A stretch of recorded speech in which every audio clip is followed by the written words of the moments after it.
Hello, Maya.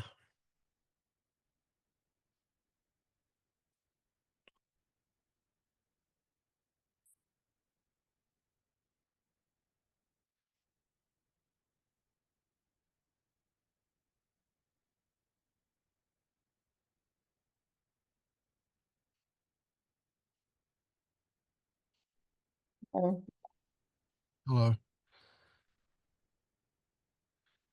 You're hearing me okay, are you? Oh, yes. hi, Glenda. Hello. Yeah, I'm still having trouble with my computer. It still freezes from time to time, but it always comes back. So, yeah. So where are you up to with this stuff, Glenda? Where am I at? I don't know. Okay. Yeah, I don't know. Like, so,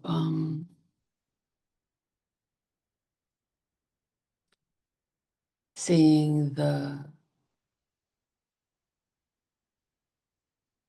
no thingness is the everythingness. There's still, I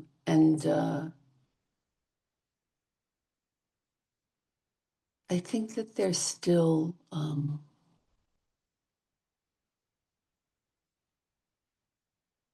identification in the body,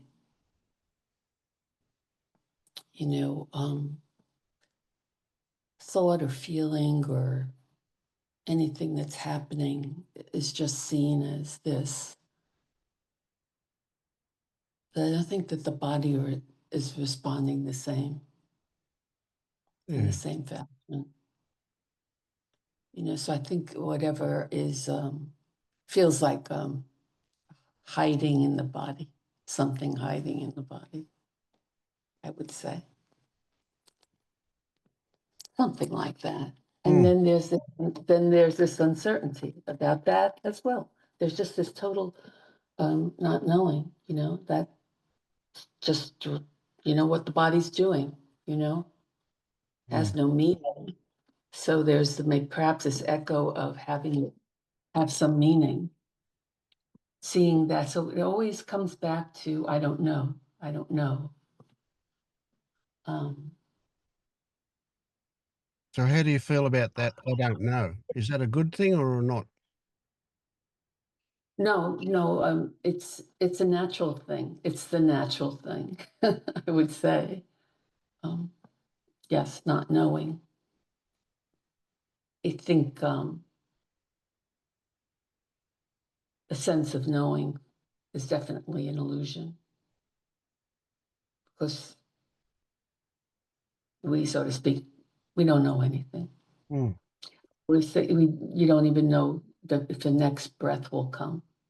Yeah. So that just seems very natural, and it feels like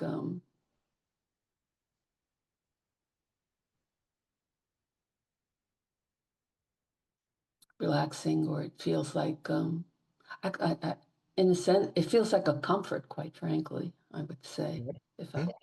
if I had to describe it, it's like a comfort. Yeah, good one. I like that. So it seems like this is not encompassing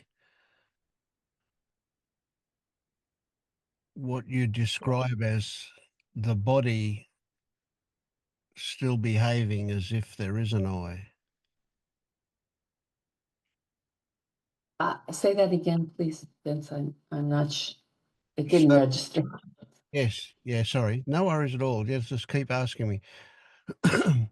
It's what you said earlier.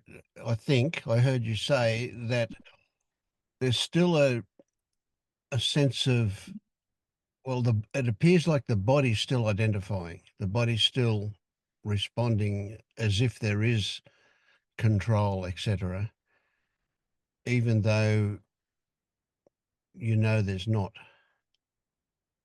Mm-hmm. right? Mm-hmm. So how come this beautiful sense of freedom that comes from not knowing, not needing to know, doesn't Mhm. encompass that. Why does that stand out as something special? Why do you need to know about that one? Yeah. What you just said there is I addressed when I said that, um, you know, well, I didn't say it doesn't matter. It's like, yes, it's it too. I don't, you know, Mm. that's what the body's doing, like so Sure. what? Okay, yeah, yeah, yeah. So it's just a nervous system response to old triggers, eh? Does that seem right? Yeah. Yes, yes, yes. It's like what comes, it's like it's the brain, Sure. it's the Yeah. Yeah. brain function. And I'm actually embarking on something very exciting. I'm working with an expert in like understanding the brain and literally like teaching Mm. teaching the brain. Yeah. um Yeah. what would you say? Not an aberrated response, Yeah. Yeah. So, not a response based on illusion yes. or a distortion, Yeah. but just a response based on, oh, this is what's actually happening, you Yes. know? Yeah. So So the it's body doesn't have to do it's just fascinating. right. Fascinating. So I've read stuff that says that the brain doesn't know the difference between what you fantasize is happening and what is actually happening. As far as the brain is concerned, they're both actual. They're both the same. Whatever it's decided is happening. Whether So it's accurate or not. Yes. exactly, yes, yes. So you might say that partly what we're doing with this on this journey, so to speak, is teaching the brain the difference between what is really actual and what it took to be actual that's really a fantasy. A con- Yes, exactly. And to find someone actually in science who is actually capable of doing that, it's just absolutely incredulous. Mm. Absolutely incredible. Uh, yeah, yeah, Yeah, maybe yeah. because they're not the normal, but it seems to me that that stuff is absolutely fascinating, and it's got to take you in this direction if you study it enough. But anyway, that's I don't know how others No, take it. Mm. it's, it's not, I don't even know how to say, you're not studying. She's literally, I don't know how to, with cameras. Yes, the cameras, I suppose, are the elemental part that you're actually seeing. In other words, the discrepancy between what you think is happening, what's actually happening. Yes. And it it's it's amazing. This was something that was really fascinating. I don't know if I could describe it. She asked me to do a simple task in front of the camera of taking a pen and following an infinity sign. But what she does is she puts this thing, a collar or a thing, so that you cannot see your body.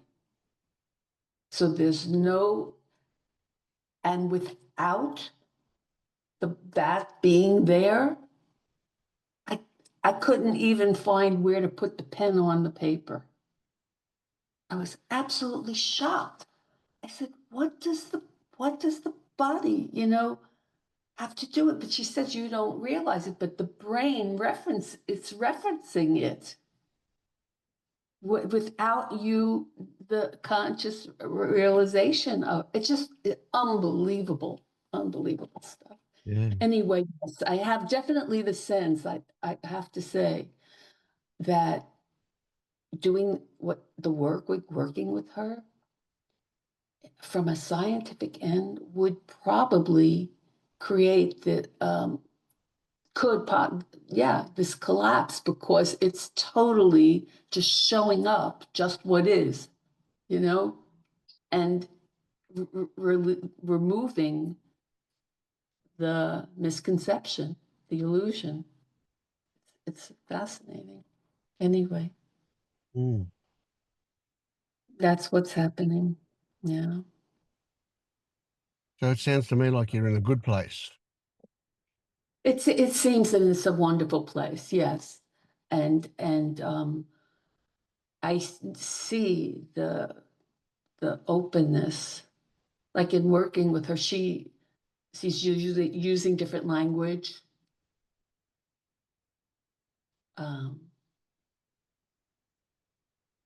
there's just this openness. There's a lot of questioning of what's really happening, not just with what she's doing, but with this, Vince, Mm.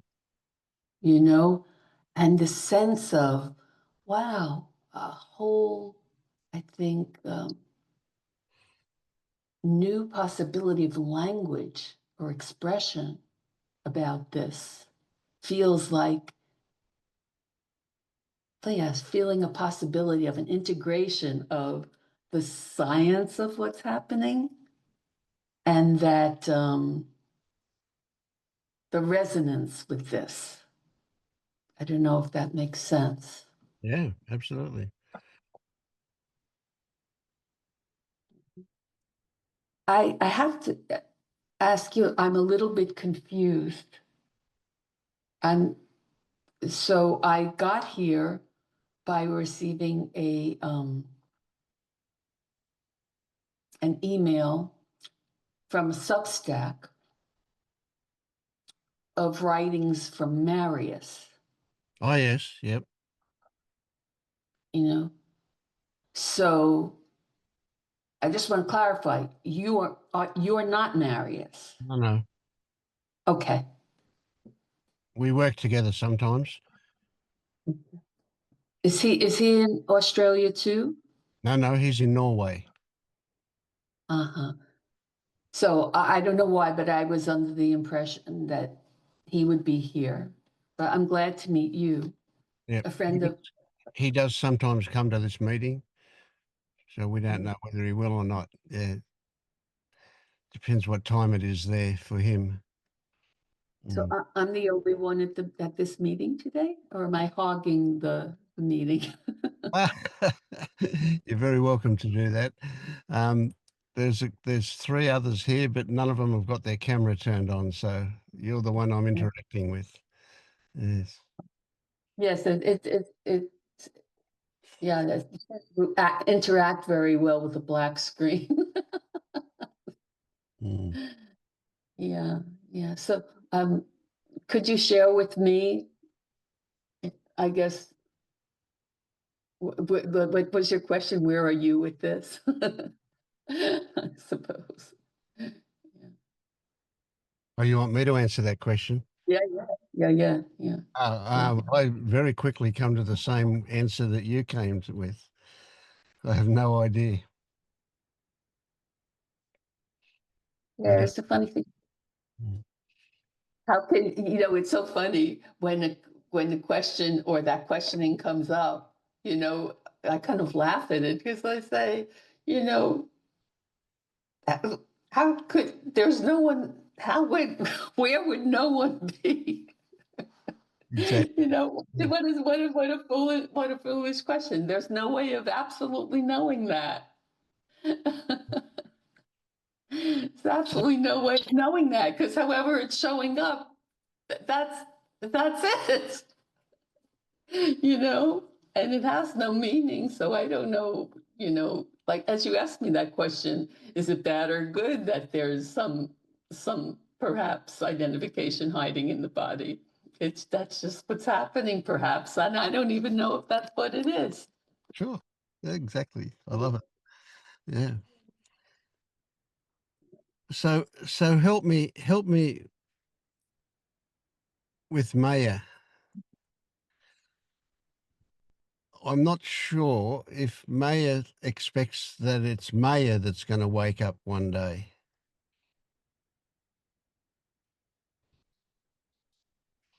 I think Maya still does. Yeah. So did you hear what Glenda was just saying?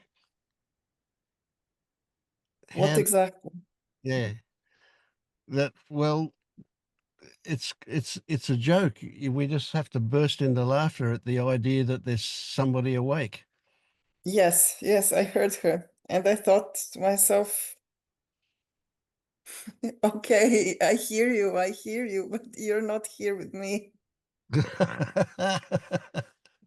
Okay. I just cannot budge. But the thing is, I know I cannot do anything, so I'm sitting and even not waiting, not waiting anymore. Just Hmm. well, that's a very good thing that I adopted this attitude. Whatever will be, it's okay. Yeah, yeah. Because otherwise I would beat myself up all the time.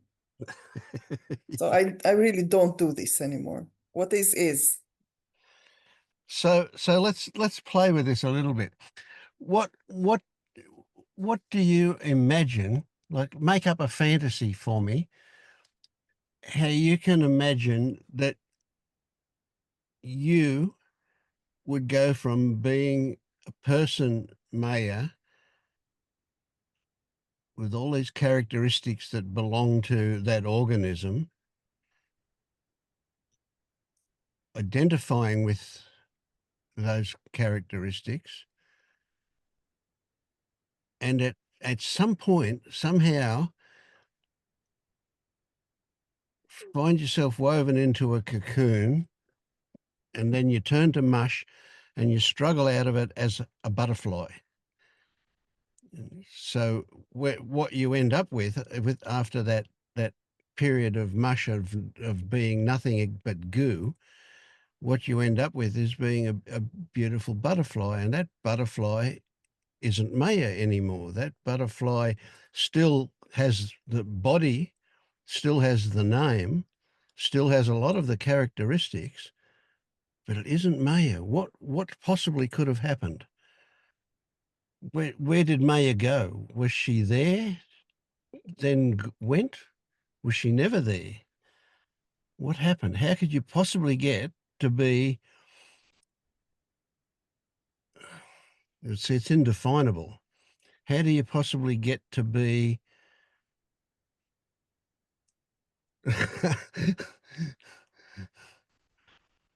Maybe that's the whole question. How do you possibly get to be?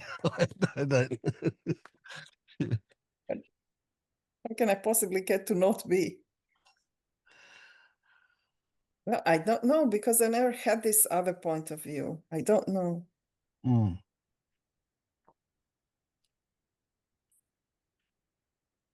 So, in your having a fantasy of it, can you put that put the period of transition from a caterpillar to a butterfly as just a mystery, just an unknown something happens?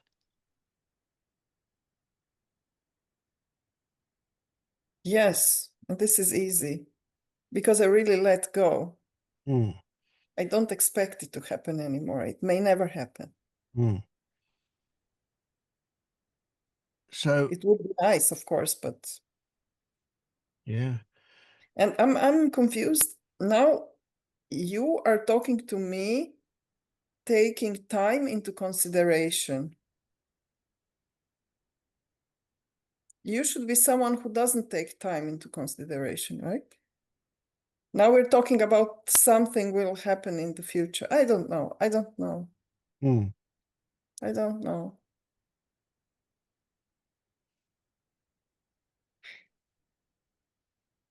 Well,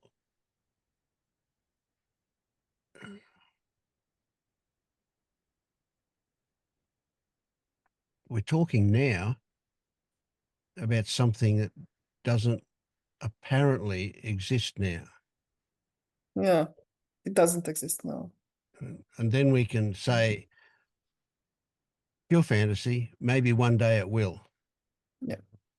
And so there's a absolute fantasy, nothing tangible in that. So we're not saying let's not have any stories. We're having a story.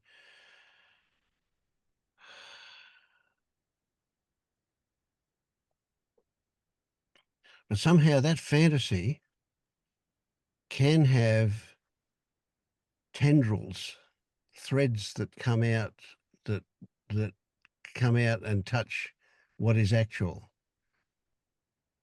even though it's a fantasy.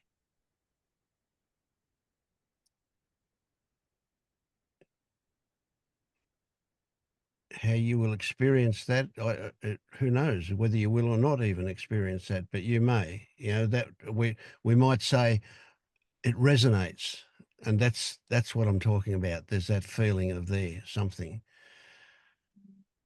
See, I'm imagining that you've had many moments of being awake, and you've just disregarded them as being normal, ordinary. Yeah.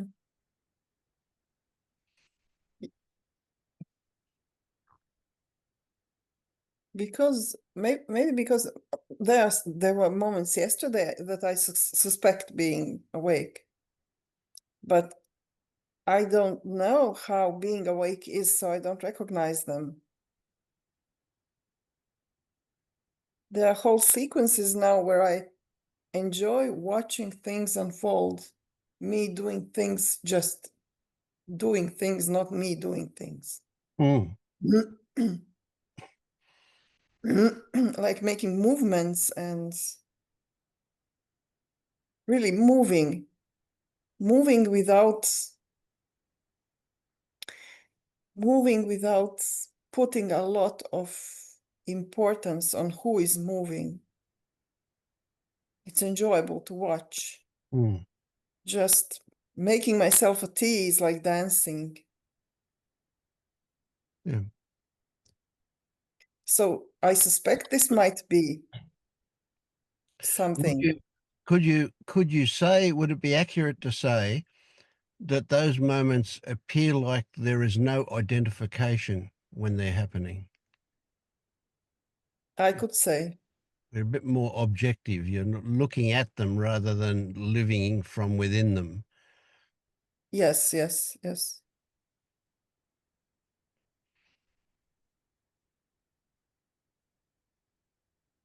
So when I've said 100 times, 1,000 times that after you wake up, when somebody says, "Are you awake?" you'll just crack up laughing. You just go, "What a ridiculous question. What is this thing that you're talking about? This thing only exists as a carrot, maybe, for seekers. Maybe. But once that seeking drops, what are we left with? Just this." Just this and just doing the same. But if my whole day would be like me making tea and watching myself making tea, then this would really be qualitatively different than what is now, Mm, mm. than how I'm living now. Okay. There would be a difference. Yeah. May I interject something? Yes, please. Yeah. Okay. Come on in. If your entire life would be like making tea, what came up was that it's just sometimes there, it's noticed, and sometimes it's not, so to speak. And but notice Oh, isn't quite right because there's no one noticing it, but noticing is happening. Like when you're making the tea and there's no one doing it and doing is just happening, that that's it. That's the freedom from the illusion of Maya's doing it. There's just doing happening. And there's always just doing happening. mm. And sometimes there's a sense of a doer, sometimes there's not. But a sense of something is not the same thing as what the actual this of something, Mm. right? You have a sense it's going to rain, but that doesn't mean it will. Yes. You know, so a sense of there being a Maya is not the same thing as there being one. Yeah. Yeah. You know, sometimes there's making tea and there's a sense of Maya, and sometimes there's making tea and there's not. Mm. And I've interjected a lot, so I'll shut up. Oh, No, you're no, no, no, no. welcome. Yeah, this is a collaborative effort. It's yeah, for sure. Yeah, the more different perspectives we can bring to this, the more likely we are to trip a switch or something. Yeah. I need more people working on me. I'm a difficult birth. I'm sorry. Yes. We won't reach for the forceps just yet. Not yet. And I also think that just even the word, the language of awakening is not helpful, so to speak, because truly if there's an attraction to this or to a collapse of the me or any of that stuff,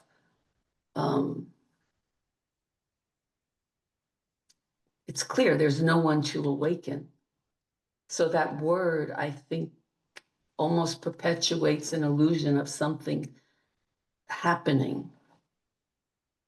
Happening, if you will, I believe is Yeah. nothing has to happen. Mm. It's not an awakening. It's, I guess, either a sleeping or a dissolving of the illusion that Maya is there and Maya is in control or needs to be in control. Mm. But what I'm Right? saying, the flavor of life is different when you're in the illusion and when you're out of it. There is a Oh, difference. yeah, of course. But yeah, But that difference, and this is worth looking at closer and closer. The difference is that when you're, let's say, in the flow, it feels bloody lovely. There's a, Mm. you know, but when you're in the flow, it seems like we could say that you're in sync with what's happening, the flow of. When you're making tea, you're making tea, right? What I'm saying is you're making tea all the time, but only sometimes do you access that yeah, feeling. Yeah. yeah. Yeah.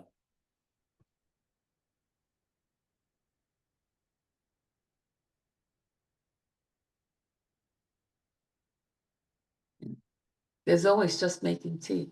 Sometimes it's making tea and there's thinking Maya's doing its sense of Maya. Yes. Yeah. And sometimes there's just making tea apparently happening. Yeah.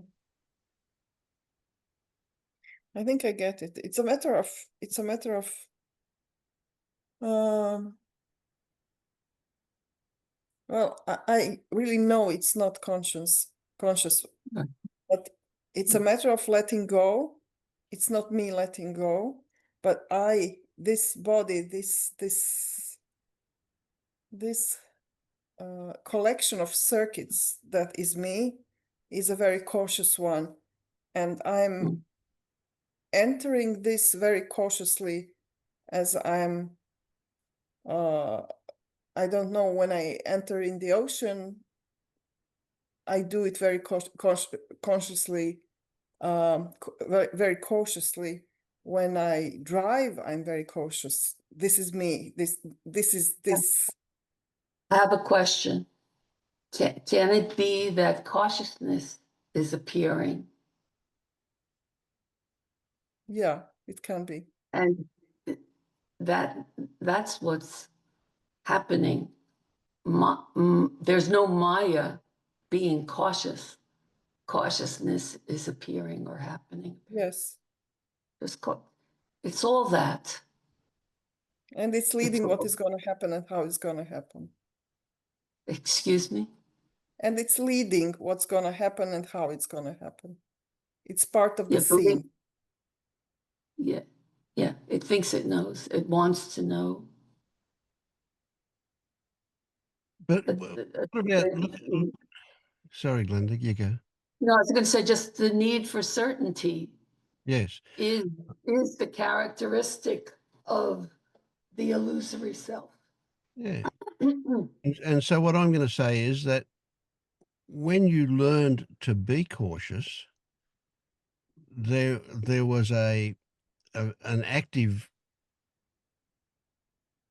something involved with that. You were being told, you were being shown, you were having experiences, whatever it was very active, and that it was relating to what was actually going on. So young Maya learned to be cautious because her mother always said, be careful, or whatever version of that, right? So it was there. It was a direct experience learning thing. Yeah. Now Maya's cautious habitually. Yes. Not Yes. not because there's anything active there. It was from a long time ago that she learned to be cautious, Mm. and so she'll still be cautious even though there's no reason to be cautious. Yeah. I know this. I know this. Yeah. But you know what it is? It's the brain that learned to be cautious as a survival, as the efficient survival safe thing to do. And Mm. once it's learned that, it just keeps operating that way Yeah. until or if it learns Mm. another more efficient or accurate way. Yeah. And so So, when you recognize that there's no actual danger, the nervous system has been trained. It's still going to behave according to cue, you know, Yeah. mm. but that will fade. That will happen differently Mm. when you start to separate the actuality of the situation from the possibility, the fantasy, the concept of what might happen. Mm. Right. So of course, every time I get in this car and drive, I could die. I could get run over by a semi trailer or a bus or something. Who knows? Every time it's one of the most dangerous things. How amazing is it that we scream along the highway at 100 miles an hour and pass a car going in the opposite direction at 100 miles an hour, and there's 3 feet between us? Wow, Mm. it's incredible, isn't it? Amazing. Yeah, yeah. And yet we don't even think about it as dangerous unless we've been trained like you. I'll start now.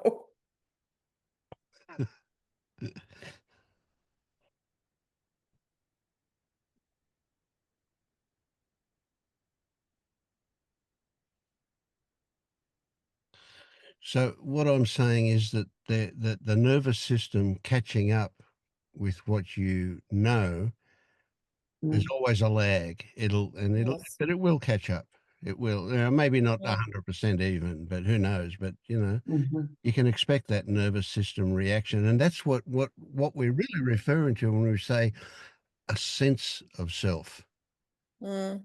But we recognise it's not an actual self. It just feels like, and that's because we've been trained.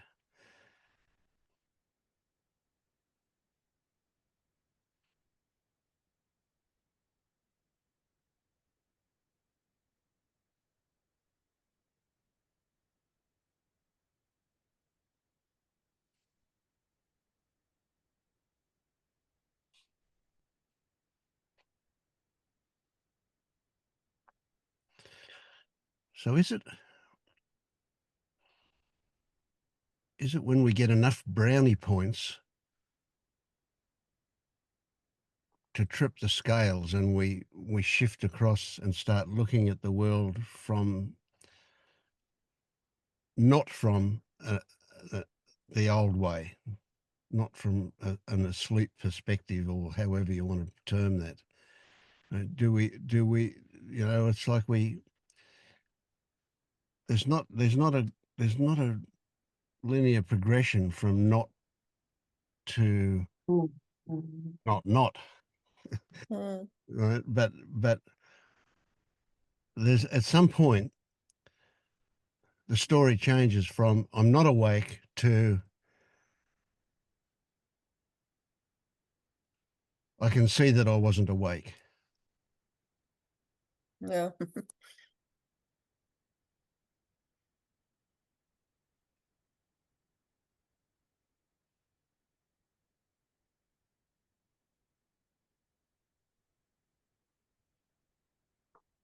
We put a lot of stock in that moment when we flip from one side of the line to the other.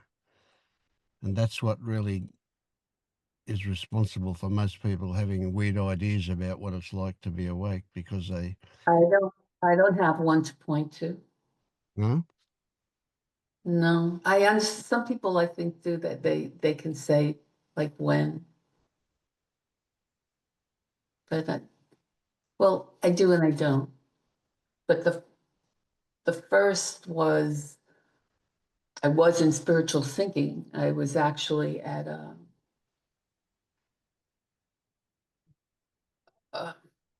a seminar, so to speak. Yeah, it was a seminar, but I didn't know what happened. I got to see that life is empty and meaningless, and that it's empty and meaningless, that life is empty and meaningless. And there was a spectacular freedom that came from it. I didn't know that that was an explosive, awakening, so to speak. But in hindsight, um, having gone the route of the spiritual seeking journey, I realized, oh yes, that was an explosive awakening. And then 30 something years spent trying to get that back, yeah, wow, that's a big one, that one. Yeah. Oh God, it was hysterical. And do you know about every 9 or 10 years, I would go back to take one of those programs, because there's a secular program, with the hope that it would happen again. Yeah. It was really funny. It was almost like clockwork. I saw, yeah, the history, and I don't believe this. Yes, it was almost like clockwork. 9 or 10 years, I'd see if I could recreate it there. Yeah, You yeah, yeah. know, it's You see, hysterical. So and Maya's got the opposite thing. You know, Maya would give anything to have one of those experiences. I don't know. They're It's crap for sure. Absolutely. that that's the kind of thing. It's a real setup for suffering because Yeah. it really I want to it was this was like the suffering seeker. It's like to oh yeah no I mean it is how it is, but yes it it could be so full of angst having yeah. been there, so to speak, yeah. So, but that was after that. In other words, I don't know when it was gotten, so to speak, that truly there is no Glenda. Although I did choose a day, I literally put it in my phone to remind me. And no me day. I wrote down there. But I don't know that that's so. It's like, does an ice cube notice like when it doesn't exist anymore as it's melting into the water? Yeah. That's a good That one. Yeah. that's how it's really Yeah. actually appeared. It's been that melting. There's still, I don't know that the melting ever stops. When Mm. I don't know. I really don't know. I mean, I question how could it ever really stop? Yeah. There's no place to arrive to. It's infinite. What so I don't know. I'm curious to what thoughts do you have, or what could you share about um awareness, or the sense of noticing, or anything like that? I'm curious. You're asking me? Yes, oh great one, I am asking you. Oh, don't do that. Yeah. I've always had a somewhat antagonistic attitude towards this idea of consciousness or awareness being what you ultimately are. I find Mhm, it doesn't make any sense to me. mhm. It's still identifying. It's just, you might as well say you're God as your awareness or consciousness. So Yeah. I'm a bit, but I do recognise that it can be a useful staging post for somebody Mhm. to release identification with a self, right? But then we got to kill that one too. So it's yeah. Yeah. I'm not asking my question accurately. I hear what you say. I can actually see, I mean, it's a real comfortable trap to stand as awareness, stand as that, and not see that it's just a spiritual identification instead of a, Yeah, gender identification. absolutely. Yeah. And it's a very comfortable trap because when you do that, can really, I guess, dissociate or just disconnect from what's happening to feel the peace of the calm of it and all of that. I guess the question I'm really asking is like when, I don't know if it's a matter of language or occurrence. Like there's noticing speaking, noticing apparent objects, aware of the image of events on the screen. What are your thoughts about that? Or is it just the simplicity of there's just the senses? There's just seeing, hearing, tasting, touching, smelling, thinking. That's it. Oh, I think there's way more than that. Um, but that's if we're working with people, that's certainly a good place to look at. Um, but I do think that we move into a realm of mm, unknown. I think very very quickly, very easily there. So what I tend to be a bit well, I like the concept of there being a whole world that exists beneath the level of language. Mhm, So the idea of language is very superficial and very limiting mhm, and full of judgment and morality and all sorts of things like that. So mhm, consequently, what we're talking about having an appreciation for the existence of a subtlety, a complexity, and that is way beyond anything that words can do justice to. mhm. Now, so if I notice those things, I can't tell you what I've noticed. I can just know that I've noticed, but I can't. But even as soon as I say I've noticed, that just so it'd be more accurate to say there, there's a knowing that I'm involved rather than that I've noticed, and that Really? I'm involved is more that this gets tricky. That includes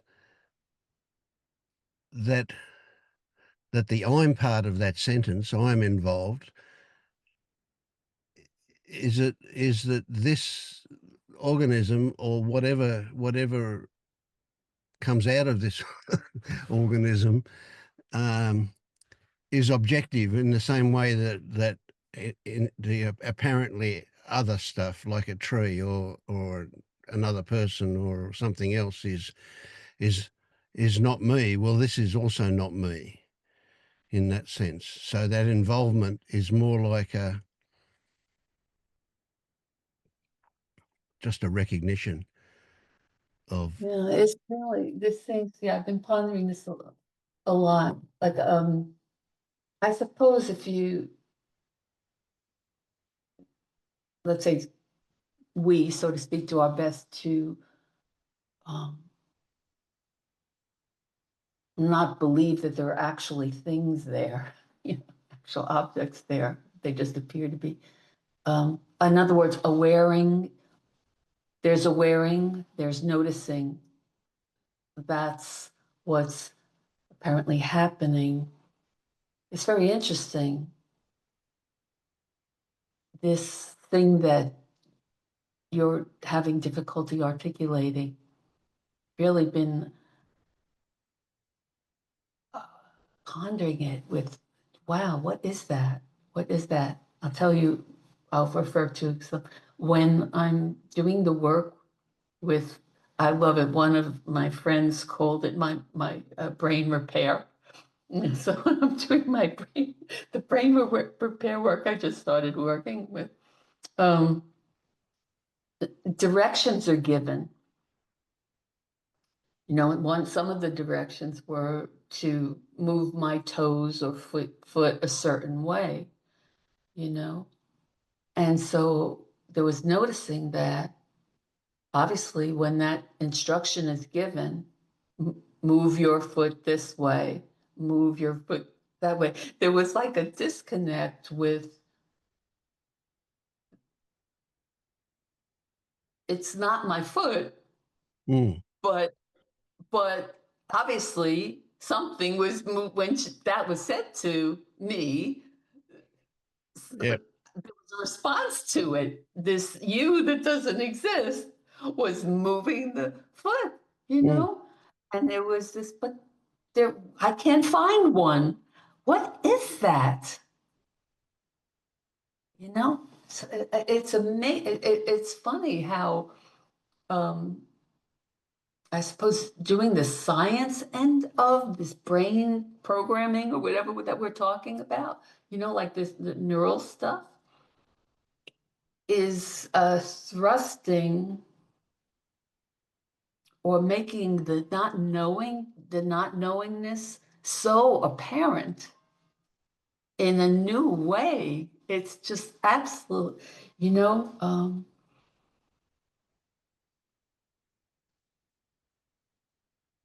I think though that it's quite special mm, to, in other words, anything I think can become a dogma, you know, even that, you know, there's no me, there's nothing, you know, just, uh, for sure. Yeah. you know, so just to be really just like questioning, like, what truly, what is happening? Mm. What is going on here? And say what is happening isn't really a question that's looking for an answer. It's an expression of astonishment, an expression of Yeah, conf, con, confoundment, whatever. totally. Yeah. Yes, yes, that's it. Yes, I am m- more, it seems confounded. It's like this not knowingness keeps approaching levels, if you will. I know there are no levels, but it feels like I cannot believe that it's like, yes, like more and more. I don't know if that, yes, that's how it's been. Yes, more confounded by not knowing. But you know, that actually brings to bear what happens is, and the brain does this without even realizing it, there can be a sense of knowing. And even though there obviously isn't a knower, anyway, Mm, there you are again. Someone else was in there. Yes, constant like this. I don't, what? Yes. But mm, I thought that brings up like, oh, but I thought I knew, but there is no one. I can't find anyone. I it just resonated so. This is nothing appearing is everything. What's going on? Is it? Oh, it's crazy. Yes, like you say, confounded questioning. Yes, like how unknowable this is. Yep. And seekers put a lot of energy in wanting to know. No, yes, yes. It's painful wanting to know, Mm. to get it. Yeah. So you were nodding there, John. You know what I mean by wanting to know.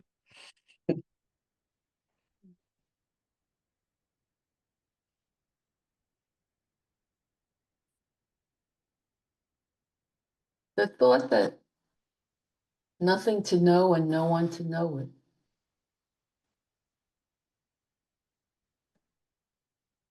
And it's interesting being exposed to the science end of things. She gave me actually an interview with of a scientist, I don't remember his name, mathematician, scientist, maybe neurophysics, something like that, and Lisa Carnes. And it's just interesting kind of hearing the supposedly different sides of the coin. But he said, you know, even in science, you just it's looking, but he says he was talking about coming from not knowing. It's very interesting. I don't know. Everything is very fascinating. Yeah, well, And I suppose, the way I understand a fundamental aspect of science is that mm, nobody knows anything. That what we have is a hypothesis that will do for the moment with everything. mm, yeah, yeah, And yeah. something new They're just, turns up, and then we'll change it. yeah, yeah. And testing it and exploring and stuff. Yeah, so I kind of I look at this, I don't know how else to say it. A way of being now is you know, wonder and exploring this what's really happening. And that's what science is doing. Like you know, what's happening here. Yes, they're making like a theorem proposed, and then they're testing it.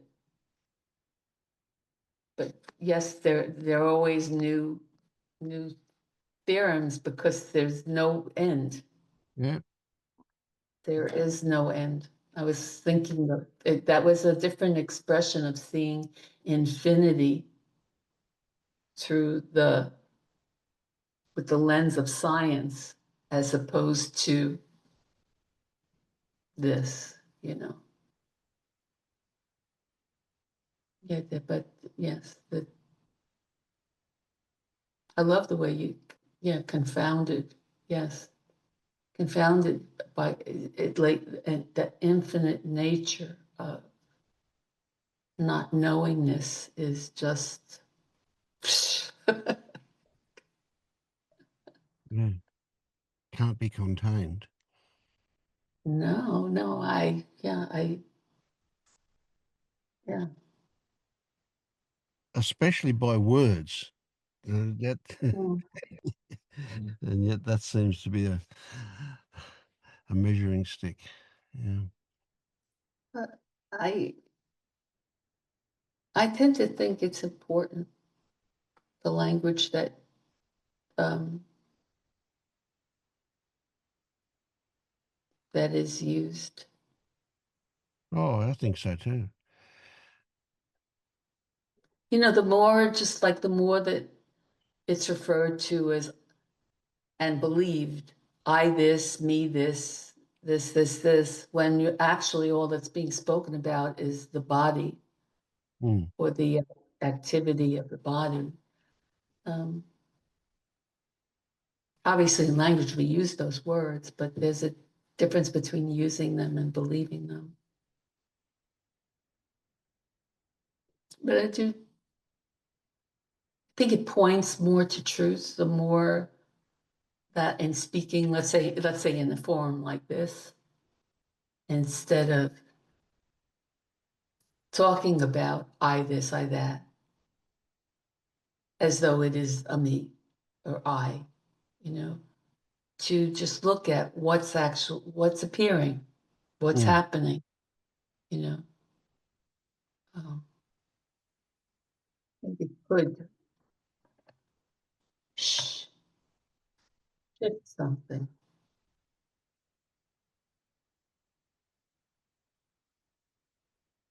How have you been, Tammy? Since Hey recently. Vince, Hi. uh, it was good to hear you guys talking. Yeah, I've I've been caught caught in the stories and aware of it and feeling the just the tension of that of like I want to not believe them, but I'm getting swept away and all kinds of angers and stories and body pain. Mainly anger, noise, and body pain, and then just the body's kind of tense against all of those, and not wanting to sink into going away from the stories, being afraid of that, and feeling no, I need to solve this, I need to figure things out, I can't just rest, and just like that struggle there.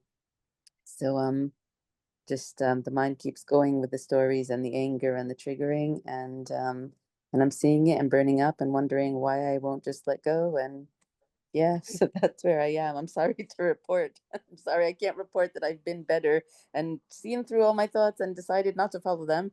But I'm like I'm seeing them and burning with them and going with them and upset at doing so and hoping that I wouldn't. And that's the whole cauldron and the fire there that I've been in. Yeah. So how do you feel about how you've been going? Absolutely awful and hopeless. It feels like if You're a failure. yeah, like I'll never get out of it. It's like it's endless. The mind will come up with endless things to say, and I will endlessly believe that I must solve things and that I can if I just try a little harder and that it's ridiculous to relax and just be with sensation. What are you crazy? You got to solve everything and yeah, afraid about my life, my health, my relationships, my money, my everything. Just I Mm. need to fix it all and build a career and have a better personality, all the things, all the things. Yeah. And can you see quite clearly that your attitude about this stuff makes it worse? What do you mean my attitude? Well, the idea that you've got to fix it, you've got to control it, you've got to be on guard, etc. Fix my getting swept up in thoughts and burning in them Yeah. or fix the Yeah. life, Well, but either. life circumstances? There's no difference between those two, is there? That is your life Mm. at the moment, getting swept up in thoughts. Right. So you're saying you had a horrible reaction to those things happening. It's terrible, terrible.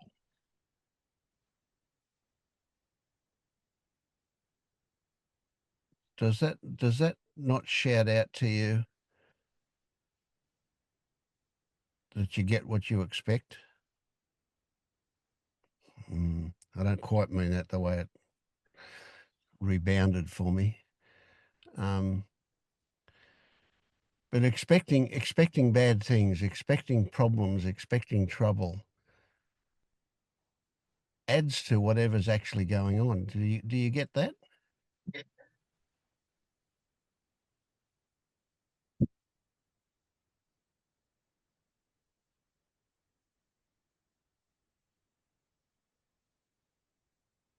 I guess that's just another story that I can't stop either. I don't know what to say. It's like Mm. it feels like it's never ending. Like there's construction outside, and then there's body pain, and then the people in my life are behaving a certain way, and I just keep burning up in all of it. And it doesn't seem possible to relax into it because it's so painful, and there's so much contraction and tension and pain in the body. Yeah, yeah, yeah. So would you then say the opposite to what I just said? Would you then say that you don't see that that adds to the situation? That you think that does that minimize the situation, your approach to it? I guess I still feel like there's two things, like there's meetings like this, and I need to, and like there's some beauty and truth here, and I hear you guys talk, and I'm like, oh my gosh, but it seems to me like some cloud, and I can't actually live there. Like I can taste it and it's beautiful, but then I have to actually go back to the real world and just be a person and do all the things and really solve it on the human level. So I guess I still see it as like I can't live in Okay. a fairy tale. Right. You Yeah, know what I yeah, mean? yeah. Righto. So one thing that popped up when you said go back to the real world, this is not a joke, but I see what you call the real world as a conceptual world. It's a world where rules and regulations are built on ideals, right? It's on all about stories, that world. You call it the real world, I call it the unreal world. The real world is where water flows downhill, not because of a law of gravity, but because that's what water does.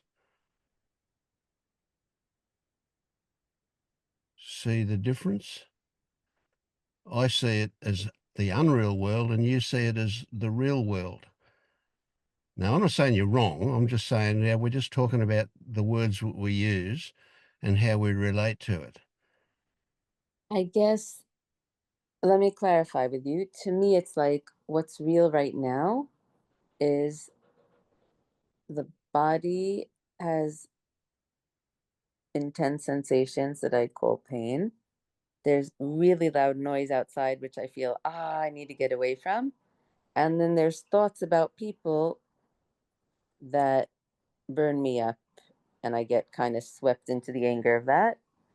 And then there's thoughts about work and money and eye doctors and things to do. So those are the Yeah. things, and the discomfort is what's driving me to find solutions. So it's not like it's not all conceptual. Yes, the thoughts about the Yes. relationships are conceptual, but the physical noise outside here, this jackhammer, whatever, and the body sensations that are intensely painful are driving me to find solutions. It's not like, oh, I'm like, oh, like whatever.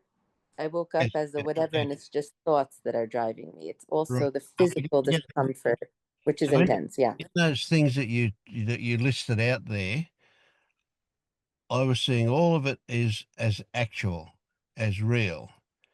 But there was this tricky element to it, and that was that although it was there and it was real, your reaction to it, you reacted to it because of a story, not because of what was actually there. Right. Mhm. So let's say the noise outside. There's a great example. The noise outside is the noise outside. The noise outside is not telling you that your hearing's going to be damaged. It's not telling you that it's uncomfortable or a nuisance. It's not telling you any of that. It's just noise. But the stories you attach to it is what you're reacting to. The stories that you attach to it is that it shouldn't be there. And where's their consideration? And why do they do this? And why don't they stop doing this, etc.? All of those stories make it worse for you. Do you get that? Now, I'm not saying that because you get that, you've got to be able to stop doing that. I'm just saying, do you recognize that there is that connection? I think so. Oh, I just wonder if it's like even if I wouldn't tell myself stories, would the discomfort of the noise still drive me to seek a solution and to be incredibly uncomfortable? Or you're saying it would do so, but I would be calm about it rather than burning up. In other words, Yeah, could be either. Could be, yeah. So that what could happen is that the noise is there, it is uncomfortable, and it is a pain. But if you're not consumed by an intense emotion about it, then you're much more open to do something about it, whether you tolerate it or whether you put on earphones or stick your head under a pillow or whatever you do, you've got options. But when you're telling yourself these stories, those options are much more limited. You know, those options are, there is no resolution. That's why it's so difficult. That's why it's so painful. That's where the suffering comes from. It's like, oh God, I'm going to have to put up with this forever, kind of thing. yeah, Not yeah. And if not, it means I need to leave my home and I can't be here. So, but I don't always want to go outside and I'd like to have a place to rest. And it seems never ending. And same thing with, the relationship with the people in my family who live nearby. It's like, but I want family, but maybe if I'm behave better, I could have family. I can't live without family. I don't accept that I have to like find other people and leave these people alone. So I try and perfect it. It's really, it feels hopeless because it feels like there is no resolution, as you said, and I can't accept the fact that my home is being invaded by, jackhammer noise. I can't accept the fact that these relationships are not yes. nice and the brain keeps trying to solve it. Is it them? Is it me? Can I perfect myself? Mm. And just having to walk away and find new people seems unbearable and undoable. So everything seems like there's no resolution where I could ever have peace Yeah, or yeah, not have pain. yeah, yeah. Yeah. I have a question. I have a question. Please. Um, it sounds to me that you describe everything is wrong. Would that word fit this? Everything is wrong that you're talking about. Is that an accurate summary?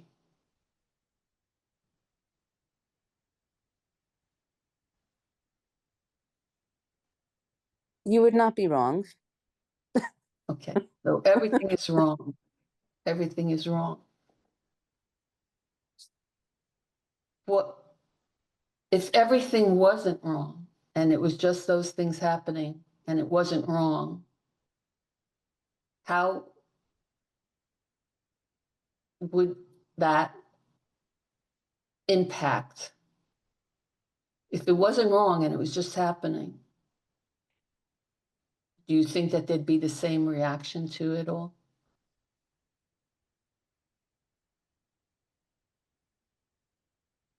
What if it's not wrong?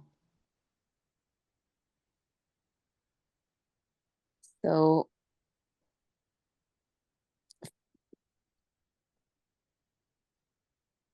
I don't really know how to respond to that because to me, Mm.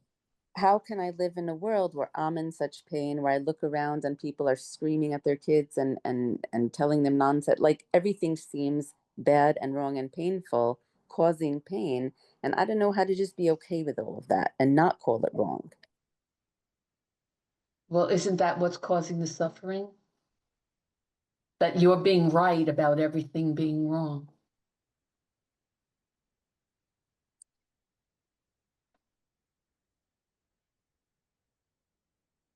The more, It seems to me that the pain is the suffering, the pain of the noise, the pain of people screaming at each other and not being loving, the pain of the physical pain. It seems to me that that is causing the suffering and that I'm trying to solve it. But I see what you're saying, kind of, but yeah. I but the can only pain is say so strong that it seems to me that that's what's wrong. I have chronic pain, but there's not suffering over it. Pain is pain. Try to solve it? Do you try to figure out what caused it and solve it? or you're not Um, engaged in that dance anymore? no, I am. That's why I'm doing my brain repair. But I missed the beginning. I didn't hear what oh, okay. you. Yeah, doing some work to working on teaching the brain different responses, Mm-hmm, to what's apparently happening, to see mm-hmm. more clearly what's happening in the body rather than kind of like, what you're describing, things are happening in your body and then you have these whole stories and beliefs about it, what it means and all of the story is a cascade of reaction to the story more than the pain. Pain, it's the story that is the suffering. Um, so that doesn't mean that there can't be actions taken to help the body function better, like give the body what the body needs. But it doesn't have to also um, have all this the meaning attached to it, you know. How do I get out of that? I'm constantly suffering with the wrongness of the world, and I don't know how to stop doing that. But This is a critical point, Well, Cami. This is very critical. The there's a joining point where you go from the pain of the noise to the suffering of it shouldn't be there. It shouldn't be happening. That joining point, where those two touch each other, that's also where you create a self. That's where you create something out of nothing with your mind. So that's where the identification. It's happening to you. It's happening at you, so to speak. Right? Whereas in fact the noise is just the noise. The noise doesn't say hate me, avoid me. The noise is just the noise. It is a physical sensation. Now, sure, that can be painful if the decibels are too high. That's up there. It's a bit tricky to say it's painful. It might be painful. Might be a reasonable way to describe it, or it might be just simply discomfort. I had an example the other day. I was in a room with a bunch of other old people, and the noise from their talking was pretty loud. And I just thought, I'll get my phone out and see how many decibels. Would you believe there was 103 decibels in that room just from people talking? Now, mm, that's beyond what they say will be dangerous if you stay in that environment for too long. That's going to hurt your hearing. And yet, for me, it was just uncomfortable. I didn't have to get up and leave. I wasn't I wasn't able to really engage in a conversation with anybody, but that was fine. So I wouldn't call it painful, or I wouldn't call it suffering. It was just discomfort, because that was just the noise that I was reacting to. I wasn't reacting to stories that added to it. And so that now don't take this as right and wrong stuff. Don't take this as a job to do. Don't take it as I'm good if I do this and bad if I do that, or any rubbish like that. Don't just recognize that you're being offered by your circumstances an opportunity to find that critical point, the spot where what is actually happening joins on to the stories about it. And that's going to keep on happening for you. This is a story too, of course. It's going to keep on happening for you until you see that moment. Once you see that joining point, the whole thing will change for you, because it's like you're suddenly given an option not to respond to the story component. We just respond to the actual component. Right. So I love the analogy of you hit your thumb with a hammer, it hurts. No question about that. Oh God, it hurts. It hurts so much that I can be angry about the fact that it hurts that much. But I'm not going to call myself stupid for doing it, because that's pretty stupid in itself, because it's already done and finished. So why would I add the suffering of saying what an idiot I was for doing it? I'm just going to live with the fact of the pain that's there in my thumb.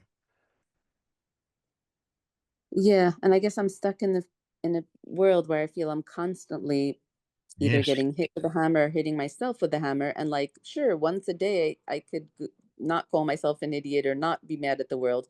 But when I feel it's all the time or very often, either I'm hit with the pain of physical pain or the noise from outside, or my sister said something, or Yep. like sad from how she's treating my nephew, or sad about the circumstance of my life, or worried about work, it just hammer, hammer, hammer. And at that point it's just like, ah. Yes. And Yes. I don't know. It's just like I can't. It's like I need the suffering to. I need the circumstances to change rather than my attitude, because I'm That's like, how can the world that's be not so in your bad to me? control, is it? You can't control the circumstances. You Yeah. can only imagine that they'll be different and want them to be changed, but you can't actually do it. You can't stop them jackhammering. Yeah.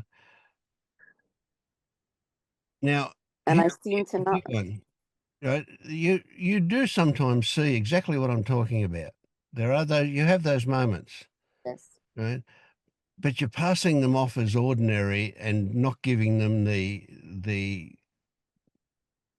celebration that they deserve when you have those things. And by doing that, you can change the habitual nature of the other stuff. So I can tell by listening to you that the other stuff has been lifelong. It's been there forever and ever and ever. The way your attitude, if you know what I mean, the way you look at things, that's been there for so long that it's habit.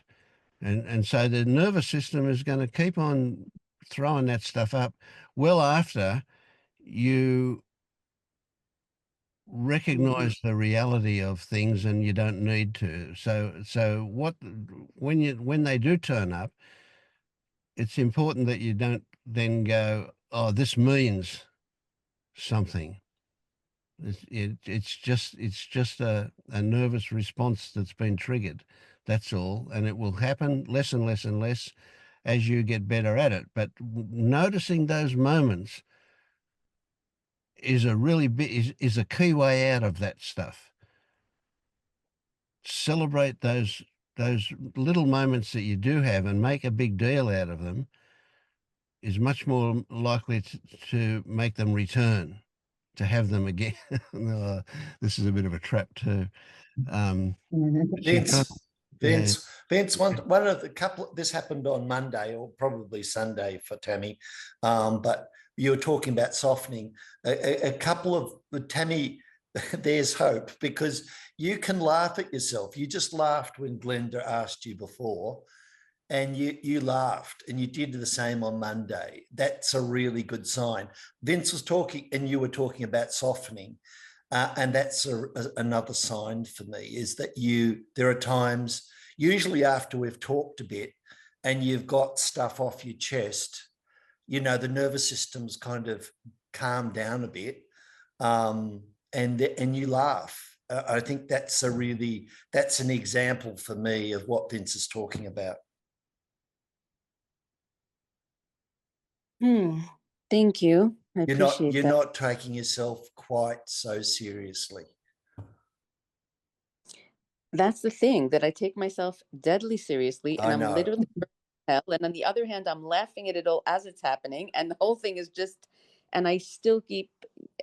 It's those fundamental things of like, yeah, it's like, how is there so much suffering for me? How is there so much suffering for others? And needing to fix it all, and worried about where my life is going, and in terms of relationships and money. It's those things that keep coming up, and I keep burning in them. And I guess it seems like they desperately need to be solved and they're not okay. But I guess maybe there's no resolution that I can tell my mind that will satisfy it, but I keep hoping that there is. No, And that it's not. You're Yeah. right. You're right. You'll never satisfy the mind. like there must be a reason why I should calm down. Like a reason why it's okay that my sister's treating my nephew like that and he's 3 years old and I love him dearly. Like I just keep on getting caught in those suffering stories, and it seems real and seems necessary to take action, and I don't know how to get my way out of the burning in hell. But I guess yeah, maybe just keep on celebrating relaxation. I don't know if my mind can ever stop wanting an answer or needing an answer. That it's Well, here's a trick. That's a okay good for one. people to That's feel a good one it. for you to focus on for a moment. You don't have to satisfy the mind. So the mind can still want an answer, and you can say, stop bothering me with it.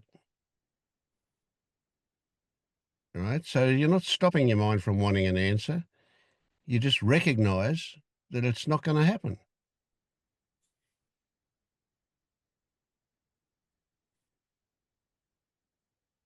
Yeah, my mind is like the greatest lawyer on earth. It'll just come at me. It's like, but you're so selfish. How can you let it go? It'll find innumerable ways to tell me that it's not okay to not keep searching for answers and not keep fighting for ending of suffering for myself and others. But Yeah. So you got to let the mind. The mind is like, a recalcitrant teenager. Doesn't matter what you say to it. It's going to do what it does. So thing is, you got to learn to live with that. Glenda, do you have any answers that you've given your mind about like when you see parents treating their kids certain ways or recurring habits of suffering in the world, or has that never bothered you so much, or you've never felt a call to take desperate action, or I don't know, or worried about your own life? Like, do you tell your mind something, or it just doesn't arise because you're just in the moment? Or Not sure how to answer that. I mean, I suppose the real difference is, let me ask you, it is if you can separate out, there's what's happening, what is happening, what's actually happening, and then there's a story about it. When it collapses, it's believed that the story is what's happening. So if anything, I mean, like if you spoke about what's actually happening with is it your nephew? yeah, Okay. Give me an example. Tell me exactly what happened.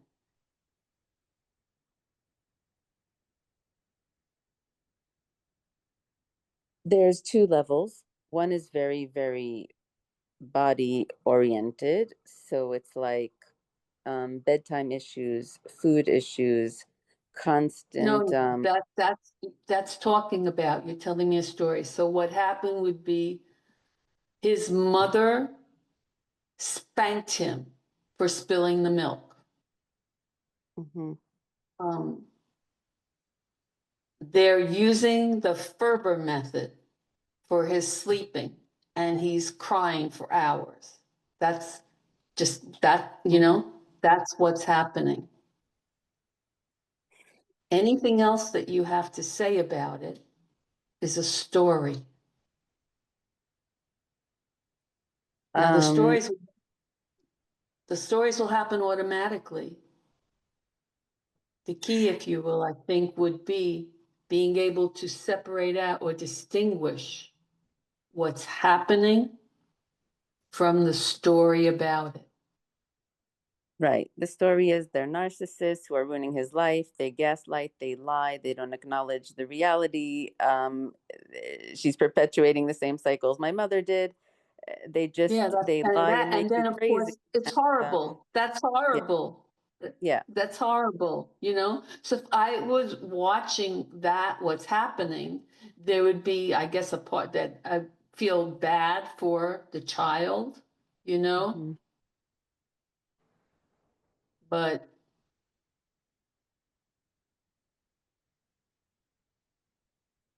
there's no judge there to judge it. How can If I be that's what, okay with that happening in this world? That can you it's like, hear your question you're asking me? You're saying, how can you be okay? If there's a you there, a you, a me will be okay or not okay with everything. The mind, you're referring to the mind of thinking, always has something to say about everything. The constant believing the thinking or identifying with the thinking, whatever's noticing the thinking, if you will.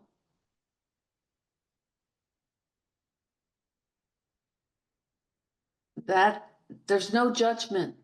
There's just what's happening. so you don't have a It's suffering difficult to from describe. story and or from watching it. You don't suffer either from listening to the stories or from seeing it actually happen. Neither of them cause you suffering to watch I these don't things. know that it would be. I don't know if I refer to it as suffering. You know, there might be a seeming like an empathy, or I might feel passionately that that's wrong.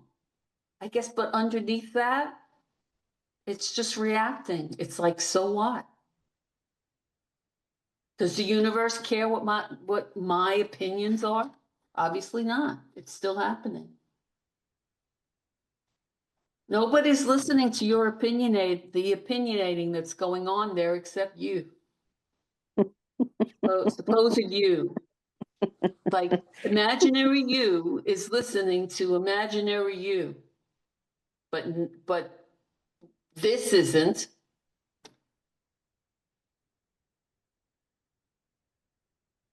Does that Tammy, make any sense?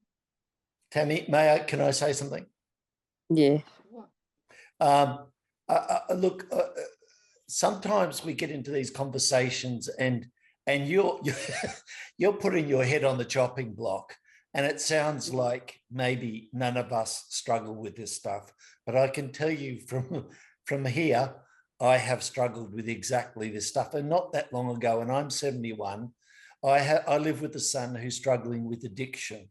So I kind of, I mean, I know you're struggling with different issues, but I certainly know what it's like to be right in there wanting things to be a different way. I absolutely know that. And well, you know, this sounds dramatic, but I don't mean it to be dramatic. It's just a fact. But I got to a point not long ago where I thought the only way to change the situation was for me to end my life.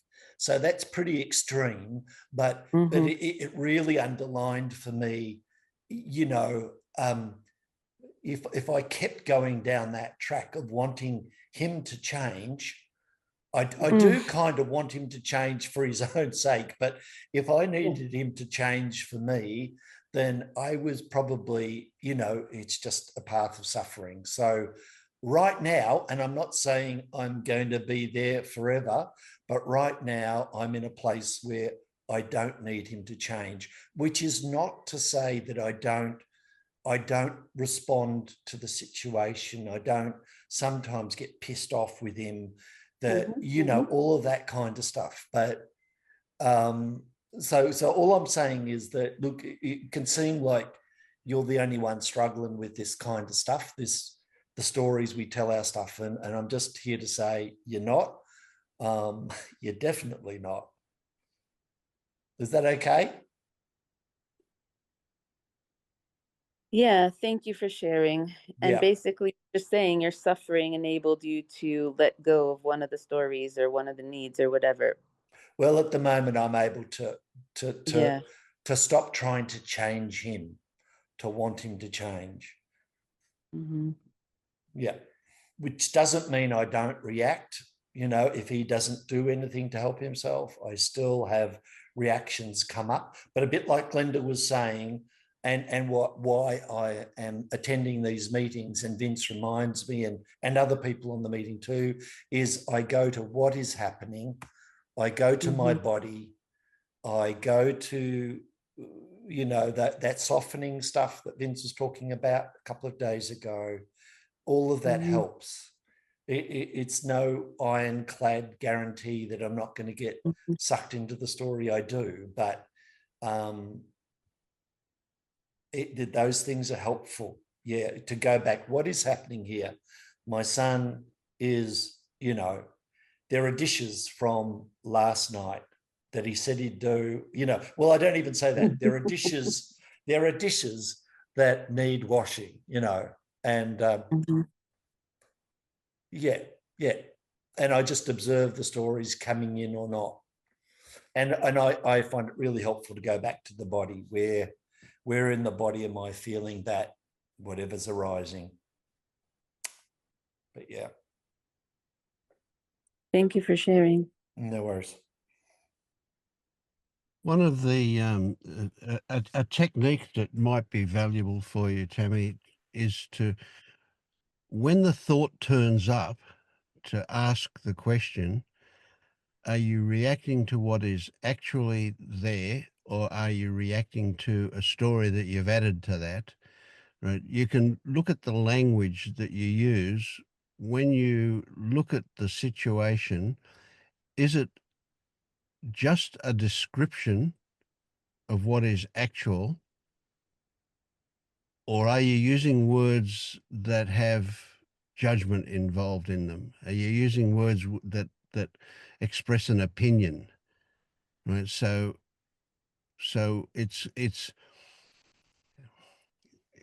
you can recognize when you're living out the content of the story rather than relating to what is actually there.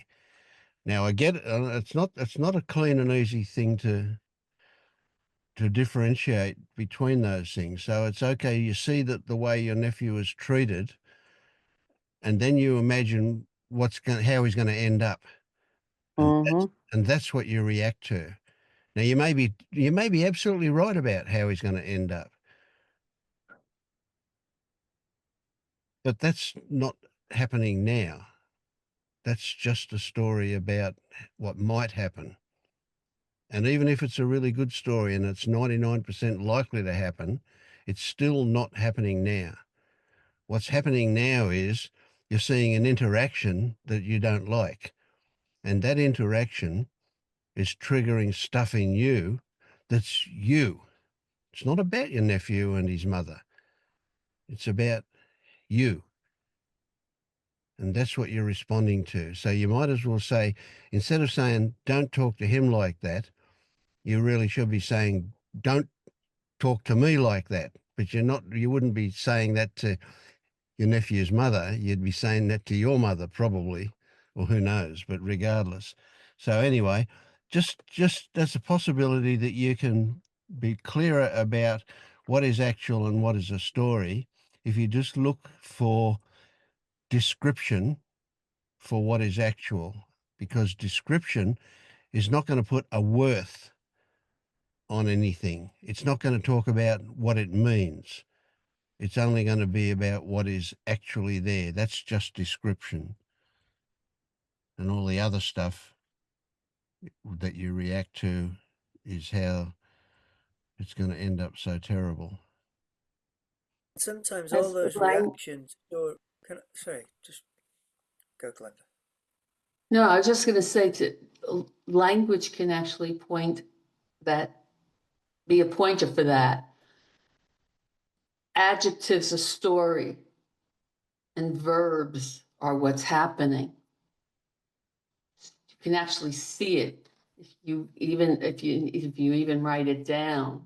You know, like when she was saying, if they're narcissistic, those are just adjectives. This description is using adjectives, and what's happening, you'll hear ing words. Is lying a description or an adjective? is lying. That's an interesting one. That's Yeah. that's interesting. The way I hear it as a description. Mhm. Because it's saying they're not telling the truth. And Right. that would mean you'd have to know what a truth is. So you're describing a situation. So that's a tricky one. It's ing, but I don't think it's a happening really, you know. But it can in general be a gentle pointer to possibly help you distinguish a story from what's actually happening. We could just really just try to look and see and be as objective as you can. What is actually happening? You know, I have a funny story. My sister, when her little girl was a baby, was talking to me, telling, and she's like a caged animal, whatever, you know, and so I said, what is actually happening? It was quite different. Her being upset about her child being in a caged animal going crazy, in the crib, to she's moving around in the crib, you know? Mm. You're taking away the description of things. And then as Vince was saying, to notice, to just stay with what's happening as opposed to making the judgment about what's happening. And the thing is, it's not wrong making the judgment either. The judging is happening, There's nothing wrong. It's just appearing however it's appearing. Someone wanted to speak. Um, I'm sorry, I don't remember your name. Jed. Jed. I don't know if this is useful, Tammy, but it sounds to me like there's a lot of kind of energy in your feelings and opinions and suffering, and it's kind of a different approach, but I use a kind of therapeutic model in which as as John said earlier, I have a rant basically about these things sometimes, and it allows me to kind of expel the energy that they have, Mhm. but in the knowledge that they are stories. It's not like I really believe them, but sometimes it's just good to say it all, and for that you sometimes need somebody who can listen and knows that they're not going to react, but can just kind of hold the space for you. Mm. And then once they've all kind of gone, or you've let off some of the steam and the intense pressure around them, it's a bit easier to see the reality and what is actual, I find. I really like that, Jed. In fact, that occurred to me when just before that, Tammy, you could really actually do the opposite of what we're suggesting and just really go for it. Write the best screenplay for your, that persona. Really go for it. And if you can, and observe yourself doing it. I just heard you laugh again too. I'm sure the laughter would come. Yeah. Well, Yeah, maybe, I've I thought don't of know. doing a YouTube channel where I like play out all these things and act out each of the parts of the story. But Yeah. And that's also a lovely laugh. That is a full-bodied, wonderful, deep down laugh. I love it. Yeah. yeah.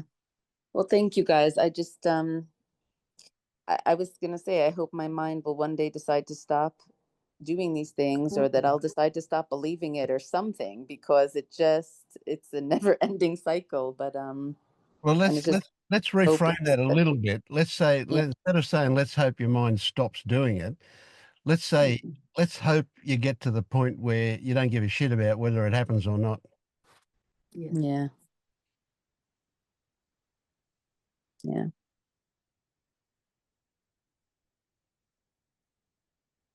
So these things can be really tricky too, and there's a lot more depth to everything. You know, nothing is simple, nothing is straightforward. And you know, one of the things is that you identify with. I'm imagining this. I don't mean to put words in your mouth or anything, but you're a good person. You know, you want good for the world. You want to see your nephew grow up healthy, and you don't. You can see that the attitude that his mother or his parents or somebody has got is not going to help him grow up healthy. You know, so you wanting good stuff for him, you're a good person. Well, nobody's asking you to give up that. You'll still be a good person when all this is through. Right? In fact, you'll be I was going to say you'll be a better person. You'll be more good in that you'll be more able to affect things when you're not lost in these stories. Right. So when you're lost in these stories, one of the things all you can think of is to say to his mother, don't do that. Well, that's not going to change anything, is it? You know, she doesn't know how to not do that. That's the way it is. That's the way she was brought up. That's why she's doing it to him. And but when you're not lost in stories, you might be able to say to her, "Oh, does that looks like it hurts? Does that hurt?" And all of a sudden, you know, she goes, "Oh my God, I hate it when he does that." You know, it's just, oh. And next thing you know, something changes in their relationship because of what you said, because you weren't lost in stories about how horrible the bloody thing is and how it should change and what a bad person she is for doing it. Do you kind of get that? That's my story. Yeah, thank you. I'm That's like you, really, I really like good helpful. stories. Yeah. Yeah. No, that's really, really helpful. Thank you. Because I feel like everyone's saying like don't care about others, and that's Oh, none at all. not gonna happen. No, So no, So no. what John said, that was brilliant. Did you get that? Did you get that? He can want his son to change, but he suddenly realizes he doesn't need him to change for him. You see, there's a difference. So the wanting for him to change, for wanting for him to be healthy and happy, well, of course, you know, but that's not what's driving him. That's just there. He just notices that. Mm. Right. Whereas before, when he was involved in it, when he got to the point of giving up on the whole thing, it was because he was pushing and pulling and trying to change it, and it didn't work. I'm imagining. I'm not sure what the situation was for you, John, but something along those lines. Actually, that's right. There was a lovely little situation, and I've made a story up about this. We'll take that for granted, but he doesn't often offer to help me, but he just came out and said, "Dad, can I help you? Can I do something in the garden?" Well, you know, I tried not to overreact to that offer, but anyway, I gave him a little job, and normally I'd be, you know, like in my head saying, Jesus, about bloody time or whatever. But I was doing something else. And then I just quietened down. And in the quietness, I reckon there's a role around intuition here. And so what Vince is talking about allows intuition to come up. And my intuition just said, no, stop what you're doing and go and work with him in the garden.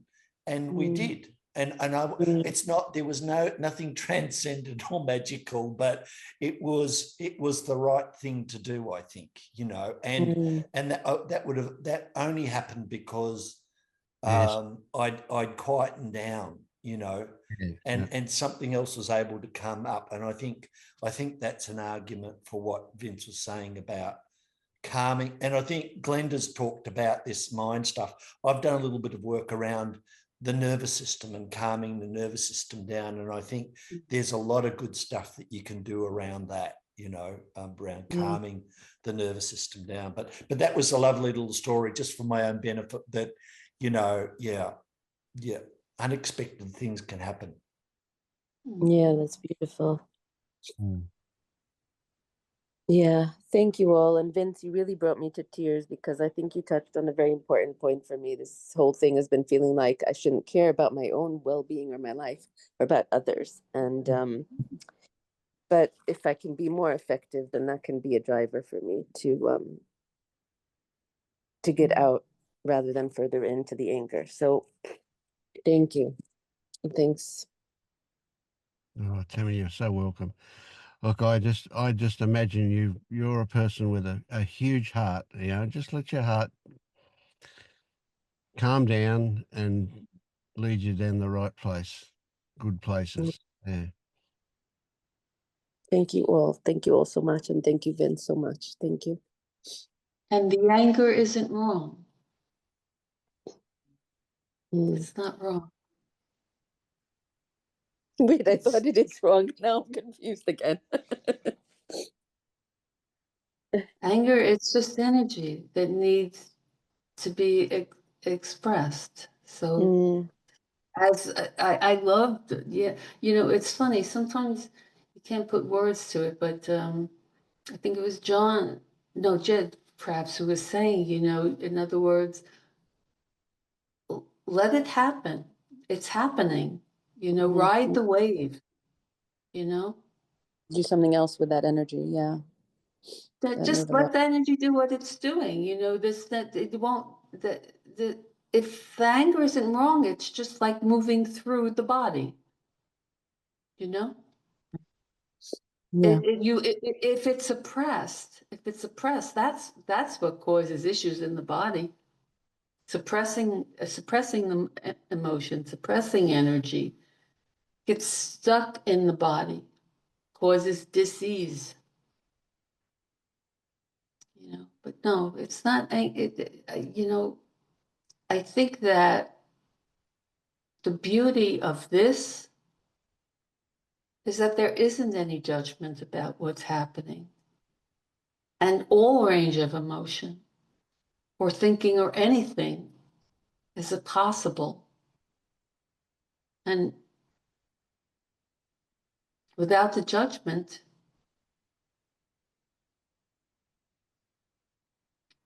there's nothing wrong, you know? And yes, it doesn't mean that you don't care. I care.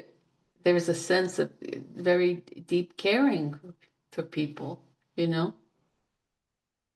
Yeah. But you can care without being in torment. Yep. Mm. And that's the first time we've heard that word, but it's accurate, isn't it, Tammy? Torment. Let's change Yeah. suffering to torment, because that's what I hear from you is more torment than, you know. It's certainly torment is suffering, but that's a good word, eh? Yeah. Yeah, I mean, like you talk about caring. I mean, there's a sense of, you know, great compassion for, for for what's happening there. Yes, and it is. It's like agony living in the story, believing all that thinking. Yeah. So you're saying there can be compassion without agony. Yeah, yeah, yeah. Because we all have stories, you know, like John talked about her son. Yeah, it's really, I don't think of it, but what he was talking about, yeah, I have a son too. I mean, tremendous issues and problems, you know, and stuff like that. Yes, do I wish it would be different for him? Yes, but you know, like it is, it is how it is, you know. You know, it's his journey. It's not for me to say how his life should or shouldn't be. You know, and there still could be wanting it to be different. You know, but what comes up for me is just the love and kindness that you have towards the world. Turn it towards the imaginary self. Be kind to yourself. Mm. Be kind. You wouldn't treat anybody else the way you allow, so to speak, whatever it is going on there, right? Yeah. You would not behave that way with another person. No. So stop, just, or at least, at the very least, just notice it. And yeah. So, you know, the expression beating yourself up, you're constantly beating yourself up. If you saw somebody else beating somebody else up, you would stop. Maybe use the word stop more. Mm. When you notice beating yourself up, just it's like, shut up. Thank you for sharing. You know, you know. Aren't there people who are jerks or idiots or unkind and you tune them out? You don't believe what they say or the unkindness or that type of thing. You just Mm, you don't know or ignore any of that. Okay. I feel more intellectually honest to think if maybe they're right and maybe like, yeah. But Yeah. Okay. So just if there's a noticing of beating yourself up, that pattern, stop. I think there could become a point where you will laugh at it, you know, laugh at noticing, oh, there's the beating myself up again. yeah, It's just a habit, like Vincent. Yeah, it's a pattern. It's just grooved in there. yeah, What comes to mind is, you know, if you ignore somebody long enough, they go away. You know, yeah, like a nag. If somebody's nagging you, you know, and you ignore them, that they eventually they give up. It's kind of like that. You know, if you really don't uh, keep giving attention to beating yourself up, it'll. I think it will thin. It will. The energy of that can tire. Anything's possible. Yeah. Just be yeah. kind. That's what amazing to me, that the energy just keeps firing up over the same stuff, and I don't know how to come back to this place. But I guess here I am. I keep coming to meetings and I keep doing stuff, and I hope. I mean, in between, I'm still burning up, but I hope that it'll keep dripping in, and yeah. And I want to write down what you said today, Vince. That was very helpful as well. Of being more helpful rather than less by relaxing and by not going into anger. So yeah. Yeah, we know we say a lot of things here, and it's you know, some things will sink in and others won't. You know, so you know what Glenda was referring to is how I would put it is there's no such thing as right or wrong or good or bad. You know, they're just ways of describing something that they're from a particular perspective, but they don't exist as anything. Nothing has got a characteristic called bad or good. It is just what it is. Those are things we add to it. So that's learning that. So there's no right or wrong. There's no good or bad, and nothing you can experience is wrong.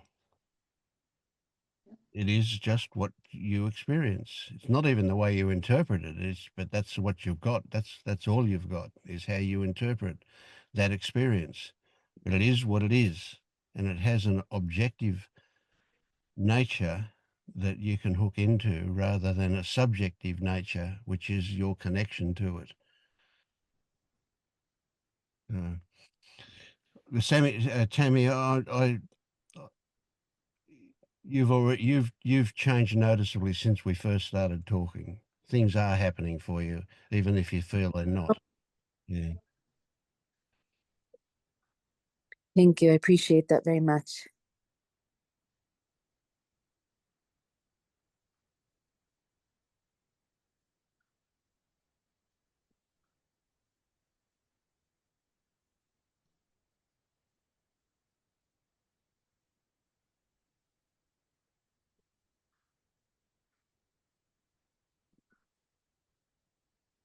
Hmm.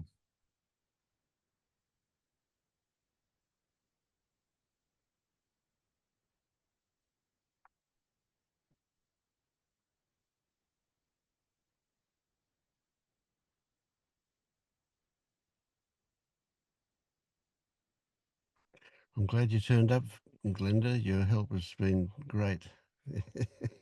Thank you. Thank you very much. It's good that I'm in England now instead of the States, because I had to get up around 6 o'clock to be here at 7 o'clock, at home on the East Coast of the States.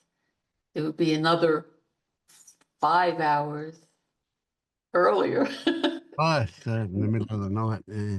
Yeah, be in the middle of the night. It's not impossible, and I can be a night owl. I might still be up. Who knows? I don't know. Right. But I'm glad that I joined, and thank you so much for enabling so much expression You're here. welcome. Right. So there are other meetings.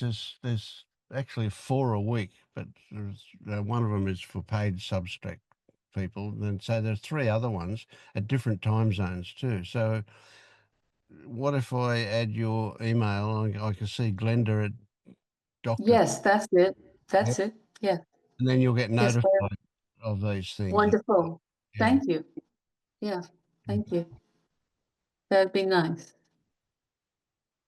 Yeah, that'd be Yeah, I want to echo that too. It's good to have you on the call today, Glenda. Hmm. Thank you. Yeah. Thank you so much. Thank you. And just something that someone was talking about this morning. It's there's the words here, but there's also a level of being or presence that people bring too. And Mhm. some people don't say a lot, but I still, anyway, I'm not saying it very well, but there's lots going on. I think you said it earlier, Vince. There's lots going on below the level of words, and Mhm. I appreciate that too. Yeah, yeah, Mhm. it's good. It's good. I feel that. Thank you, John. Yes. Yes, thank you. It was very helpful today. Thanks. Mm. Well, thank you too, Maya. And we'll wind up, eh? Thanks, Vince. Thanks, everyone. Thank Thanks so much.